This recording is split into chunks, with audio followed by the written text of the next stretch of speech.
Hello everyone, myself Lokesh Makwani. I am a student of JNKV College of Agriculture Rewa. आज हम type of seed germination के बारे में जानेंगे, जिसके अंतर्गत definition of seed, part of seed, meaning and definition of germination, type of seed germination and seed germination factors affecting के बारे में जानेंगे। सबसे पहले हम डेफिनेशन ऑफ सीड के बारे में जानते हैं। Seed is that planting material which is capable of producing a new plant under favourable condition. मतलब सीड एक रोपण सामग्री है जो अनुकूल परिस्थितियों में एक नया पौधा उत्पन्न करने में सक्षम होता है। दूसरे शब्दों में कहें तो सीड इज द सेक्सुअल और vegetatively propagated planting material used for sowing and planting which when sown properly produce a new plant। अर्थात बीज लैंगिक अथवा वानस्पतिक रूप से प्रवर्धित रोपण सामग्री होता है जो बुआई और रोपण के लिए उपयोग किया जाता है, जिसे सही प्रकार से बोने पर एक नया पौधा प्राप्त किया जाता है। अब हम पार्ट ऑफ सीड्स के बारे में जानते हैं। जैसे पहला एपिकोटिल, दूसरा हाइपोकोटिल, तीसरा एम्ब्रियो, चौथा रेडिकल, पांचवा सीड कोट और छठा कोटिलिडन होता है, जिसमें एपिकोटिल से शूट, लीव्स एंड स्टेम बनते हैं और हाइपोकोटिल से कोटिलिडन एंड रेडिकल के बीच में कनेक्शन होता है। अब हम देखते हैं meaning and definition of germination. Generally, you must have seen that when a seed is buried in moist soil, then after a few days a tiny plant starts come out of it. This process it itself is called germination. Embryo and food material are found inside the seed and the seed is covered with the outer cover. If the embryo of the seed is alive and it gets favorable condition and the seed coat of the seed is broken, then the seed can germinate easily। मतलब सामान्यतः हम देखते हैं कि जब एक बीज को नमी युक्त मिट्टी में दबा दिया जाता है तो कुछ दिनों बाद उसमें से एक नन्हा पौधा निकलने लगता है। इसी प्रक्रिया को ही अंकुरण कहा जाता है। बीज के अंदर भ्रूण व खाद्य पदार्थ पाया जाता है तथा बीज बाह्य आवरण सीडकोट से ढका होता है। अगर बीज का भ्रूण जीवित हो व उसे अनुकूल परिस्थितियां मिल जाए व बीज आवरण टूट जाए तो बीज आसानी से अंकुरित हो सकता है। Definition of germination: The exit and development of a small plant from a seed embryo which is capable of giving a normal plant under favorable condition is called germination। मतलब एक सीड एम्ब्रियो का जो अनुकूल परिस्थितियों में एक सामान्य पौधा देने में समर्थ हो, एक नन्हे पौधे का बाहर निकलना एवं विकसित होना ही अंकुरण कहलाता है। अब आगे बढ़ते हो डेफिनेशन ऑफ सीड जर्मिनेशन के बारे में जानते हैं। Germination is the emergence and development of a seedling from the seed embryo which is capable of producing a normal plant under favourable condition. When the seed germinated the embryo is split into two parts, one radical and other plumule. Radical The radical develops into a root during germination. Prankur gets converted into stem by moving forward। अर्थात जब बीज का अंकुरण होता है तो भ्रूण दो भागों में विभाजित हो जाता है, एक मूलांकुर, दूसरा प्रांकुर। मूलांकुर अंकुरण के दौरान विकसित होकर जड़ में रूपांतरित हो जाता है और प्रांकुर आगे चल के तने में परिवर्तित हो जाता है। अब हम टाइप ऑफ सीड जर्मिनेशन के बारे में जानते हैं। सामान्यतः दो प्रकार के होते हैं seed germination. First epigeal germination and second is hypogeal germination. इनके अलावा भी एक और जर्मिनेशन का प्रकार होता है जिसे विविपोरियस जर्मिनेशन कहते हैं। पहला, इफिजियल जर्मिनेशन में ईपी का मतलब होता है अबव यानी ऊपर, और जीएल का अर्थ होता है अर्थ यानी मिट्टी या भूमि के मतलब इस प्रकार के अंकुरण में बीज का बीजपत्र मिट्टी के ऊपर आ जाता है, जैसा कि चित्र में दिखाया गया है। जैसे जैसे पौधे की वृद्धि होती है, बीजपत्र सूख कर नीचे गिर जाता है। इपीजियल जर्मिनेशन को हाइपोकोटिल जर्मिनेशन भी कहते हैं, क्योंकि इसमें बीजपत्र तने के ऊपर होता है।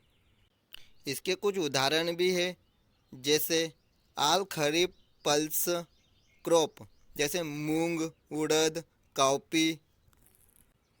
इसके अलावा सेम, लौकी, इमली इत्यादि इपीजियल जर्मिनेशन के उदाहरण है। दूसरा, हाइपोजियल जर्मिनेशन। हाइपोजियल जर्मिनेशन में हाइपो का मतलब होता है बिलो यानी कि नीचे, और जियल का मतलब होता है भूमि या मिट्टी। इस प्रकार के अंकुरण में अंकुरण के बाद बीजपत्र मिट्टी के नीचे ही रह जाते हैं, जैसे कि चित्र में दिखाया गया है। हाइपोजियल जर्मिनेशन को एपिकोटिल जर्मिनेशन भी कहते हैं, क्योंकि इस प्रकार के अंकुरण में तना बीजपत्र से ऊपर विकसित होता है। इसके उदाहरण में हम सभी रबी की दलहनी फसलें जैसे मटर, चना, मसूर एवं सभी एक बीजपत्री फसलें जैसे धान्य फसलें, धान, मक्का, बाजरा, ज्वार, गेहूँ इत्यादि को ले सकते हैं। जर्मिनेशन का तीसरा प्रकार है विविपोरस जर्मिनेशन। इस प्रकार के जर्मिनेशन को स्पेशल टाइप ऑफ जर्मिनेशन भी कहते हैं। इस प्रकार के अंकुरण में होता है कि बीज का अंकुरण फल के भीतर ही हो जाता है, जबकि वह अपने मात्र पौधे से लगा हुआ होता है।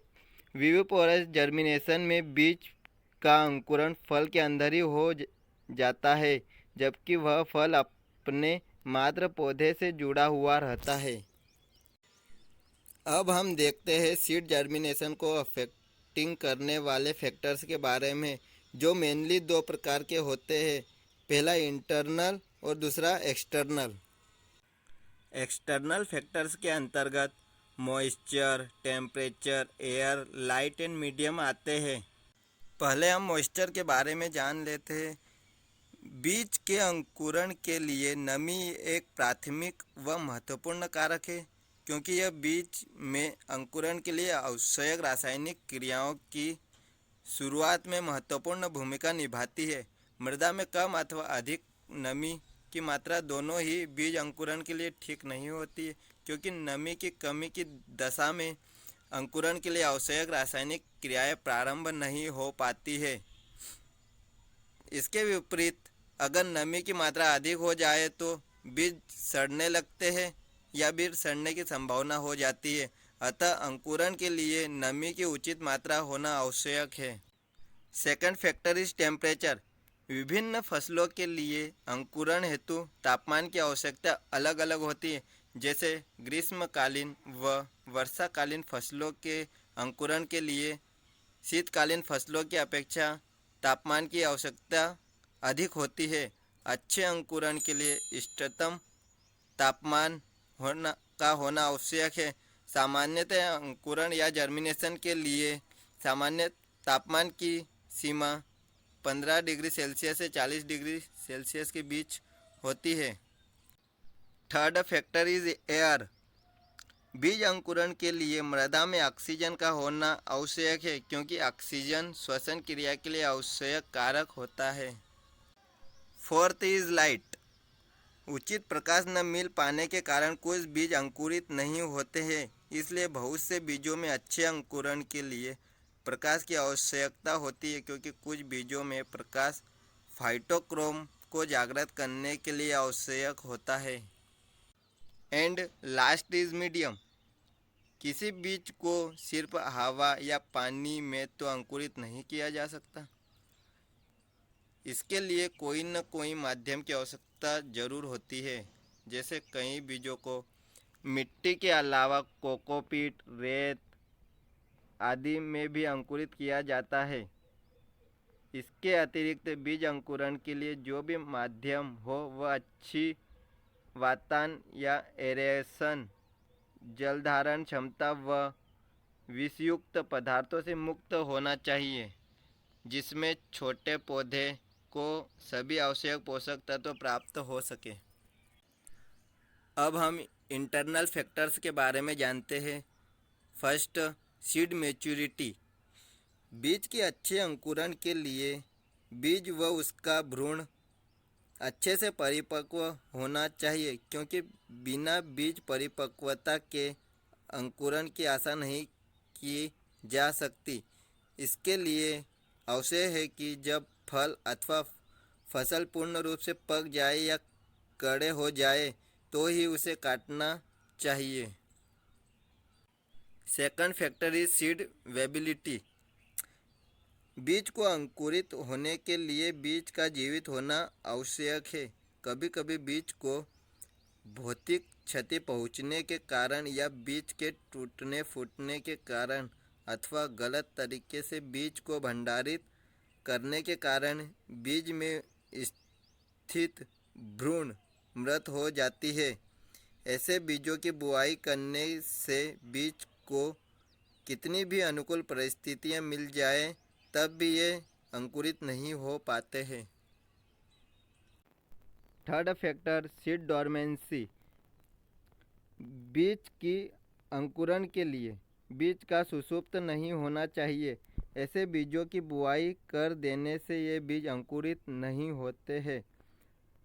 बीज की सुसुप्त अवस्था बीजों की वह अवस्था होती है जब बीज को अंकुरण के लिए सभी अनुकूल परिस्थितियां उपलब्ध हो, फिर भी बीज अंकुरित नहीं हो पाते। बीजों में सुसुप्त अवस्था बीजों में कड़े आवरण के कारण हो सकता है, या तो भ्रूण में अपरिपक्वता के कारण होता है या बीज में कुछ वृद्धि निरोधक की उपस्थिति के कारण हो सकता है।